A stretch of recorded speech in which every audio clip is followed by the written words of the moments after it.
We've got to reach those ridiculous, crazy black men that did vote for Trump. You are not a black king. You are not an alpha male. You are not the picture of black masculinity. What you are is a simp for right-wing white supremacy. What's up, everybody? As you guys have witnessed, there's some real shaming going on. I wanted to take this video, this moment, to unpack why black men are voting for Trump coming from a Trump supporter. Just to set the foundation, it's our right to choose to vote for who we want to vote for.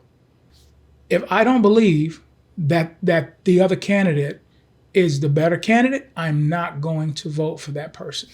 With that said, let me list all the reasons why a person like me, a black man, is choosing to vote for Donald Trump over Kamala Harris. Reason number one, I believe she's inconsistent in what she stands for. Ban fracking. No, and I made that clear on the debate stage in 2020, that I would not ban fracking. As vice president, I did not ban fracking. As president, I will not ban fracking. There's no question I'm in favor of banning fracking.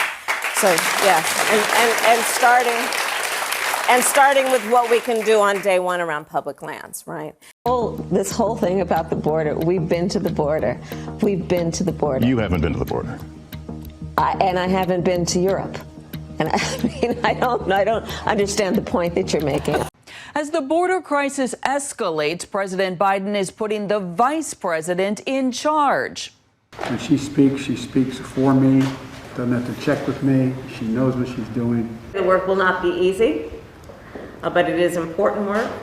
About 1 or 2 years ago, Kamala Harris was a deciding vote on taxing on tips. As vice president, which people say that vice presidents do not make any real decisions, well, in this case, she definitely was. She was the deciding vote in taxing on tips. But today, now she literally took Donald Trump's proposal as far as no taxing on tips, and now she's going to roll out the same thing. That is very inconsistent to me. And that's something to me that just seems fake. I don't play race card, and I don't really dive into that. If she was white, I guarantee you, a lot of us will be like, yo, she's fake. Reason number two, all of this conversation about wanting to give loans to black men that they don't have to pay back, legalizing marijuana, that's pandering. I don't care who you are. When you do that, to me, that screams fake. Please vote for me, and I may try to get this done for you. And the problem I have with that is the Democratic Party has always made promises and has not delivered. To me, this is no different. This is no different. Like you're telling me that if I vote for you, you're going to legalize marijuana, okay? You're going to legalize marijuana, and then you'll give me a $20,000 non-repayable loan. I don't believe that. And especially when you have hurricane victims out here right now who can't seem to get the help that they need. The person over FEMA has just said, I believe it was last week, that there are not enough funds to cover the rest of hurricane season. And let me further point out that same $20,000 loan is just for black people and only for black people. Now, how are Latinos supposed to feel about that? All right? How are other demographics or people of color, how are they supposed to feel about that same thing? To me, I don't think it's fair, and I believe it's racism. That is my opinion. I believe that. Some of you may say, well, black people can't be racist. Okay, well, fine. Whatever it is, it's wrong. Reason number 3. This lady just can't answer the question. She just can't answer it. She cannot answer the question. And as long as I have followed the work that she does, she never answers the question. What is his name?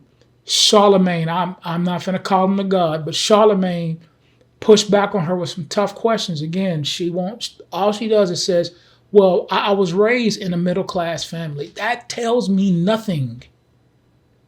That doesn't say anything to me. That sells me on nothing. You keep rolling that statement out. Keep rolling that reply out. It tells me that you don't have anything authentic of yourself to sell to us. You just keep saying that. Well, I was raised in a middle-class family. Well, I have news for you. A lot of us weren't. So I won't even, some of us don't even relate with that statement, but just so that you guys know, right? Immigration. Now she's really big and really quick to push back and to blame the way immigration is right now on Donald Trump. Let me tell y'all what really happened. The moment that President Biden took office, guess what he did?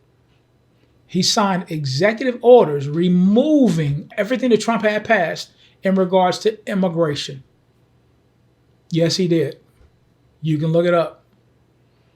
He signed into executive order removing everything in regards to immigration that Trump had passed. Okay? Now she says that Donald Trump, who by the way, was not in office, that Donald Trump is the reason why that immigration didn't get fixed quicker, because he told Republicans to not pass it. Now, let me tell you the problem I have with that. The reason why Republicans did not want to pass it was because within their bill of immigration, they also had billions of dollars, like $20, $30 billion going overseas. Overseas. So when Republicans did not pass it, they did not pass it because they didn't want better immigration control. They did not pass it because of all the money going overseas. But she won't tell you that. She won't mention that. And you wonder why black men will not vote for her. Because of me, that's fraud and that's fake. That's fake, man. And it has nothing to do with black men not wanting a woman as a leader or in office. It has nothing to do with that. If you're black, out there, white, it don't matter. Don't let politics drive good relationships away. Don't take the bait. Because that's what Barack Obama is saying. He's saying to tell other black men that you are afraid to vote for a woman because you don't want a woman in power. That's what he's saying. And that's what some of these other people are saying too. Some of these other pundits and, MSNBC, CNN, that's what some of these other people are also saying. Listen, I don't care if you vote for Kamala Harris, but I care who I vote for. I care who me and my wife vote for. And let me even be even more candid with you. I would have rather RFK been a choice, because I would have personally voted for RFK. To me, he was the most sensible while he was running, in my opinion. Democrats would not let him on the ticket. So he had to run independent. Right? All I'm saying is we have to respect each other's choices. You may not like it, you may hate it, but we have to learn to be tolerant. Love your neighbor as yourself. But remember, whoever's elected, it's just 4 years, is all it is. It's just 4 years. It's not forever. And let's not let these politicians, these news pundits, have us killing off lifelong relationships over this election season.